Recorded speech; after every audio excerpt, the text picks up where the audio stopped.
Today we're going to talk about one of the biggest mistakes that home buyers make when preparing to buy a home.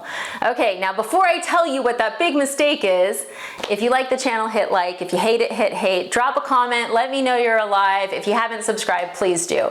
I do like 700 shorts a day. You will be a loan officer by the time you are done watching this. Okay, so what is the mistake that I hear all the time on the phone?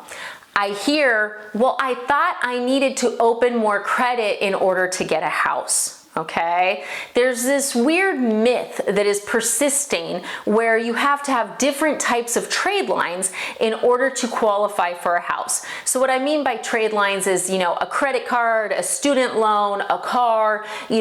There's some old advice out there where it's like, well, if you want a house, you need to show that you can pay a car back and you need to show you can pay a credit card back. And the bottom line is that's not accurate. Okay, now look, if you're doing a jumbo, like a $3 million, $4 million, $5 million loan, are you gonna need a longer credit history? Yeah, you are. I mean, look, that's a different category. We're not talking about that today. I am talking to you, everybody who's not jumbo, okay? My VA, my FHA, my conventional buyers, okay? So if you guys are not buying $1 million houses, this applies to you. So what's the deal? Guys, we really don't care. Like, that's the thing. Like, I've had so many conversations where people are like, well, I got a car because I thought I had to. And I'm like, by getting that car, you just screwed yourself up, right? You don't qualify now because that car payments can be crazy. Like, I've seen some that are $1,700.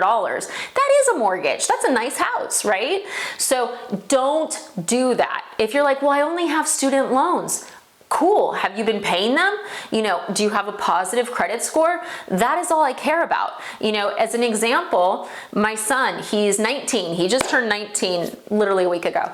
And, he's at a point in his life where he's building his credit because he will want to buy a house. I mean, he's been hearing me talk about it since he was born. So what is the plan? Well, right now he has one credit card, guys. He has one credit card that's in his name that he pays, groceries and pays it off every month. And then he also has one of my credit cards where he's an authorized user. That's it. I am not having him put a car in his name. I am not having him take out student loans. I am not having him take out more debt. I'm not having him do another credit card. That's enough, okay? Now look.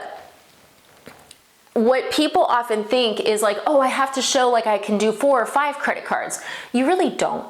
All we're looking for is a payment history and a credit score. That's it. And if you're like, well, I don't want any credit. I hate it. It's evil. Okay, guys, there are 0 credit score programs, meaning that if you have no credit, we can do a no credit loan. Now, one thing to note about that, it is treated in terms of rates like you have bad credit. Okay, so that's important to note. If you're going the I hate credit route, you do pay a premium to do that loan. And that's with all lenders. They may not be as forthright as I am, but that's how it gets scored, okay? Now, if you guys are like, well, wait, I only have one credit card. Am I gonna be treated like I have bad credit? No, guys, if you have a good credit score, I don't care. Like if you have one credit card and your credit score is 775, it's the same as if you have 3 and your credit score is 775, So maybe back in the day, like you needed to do all that, but you don't have to anymore. So I really wanna be, strong about that because I've had a couple buyers recently where the reason we can't do their loan is they've opened up like 5 credit cards in the last 3 months. And I'm like, dude, what are you doing? And they're like, well, I thought I needed more credit to qualify. Whereas if they hadn't done that and they just kept the one credit card they had, they would have qualified.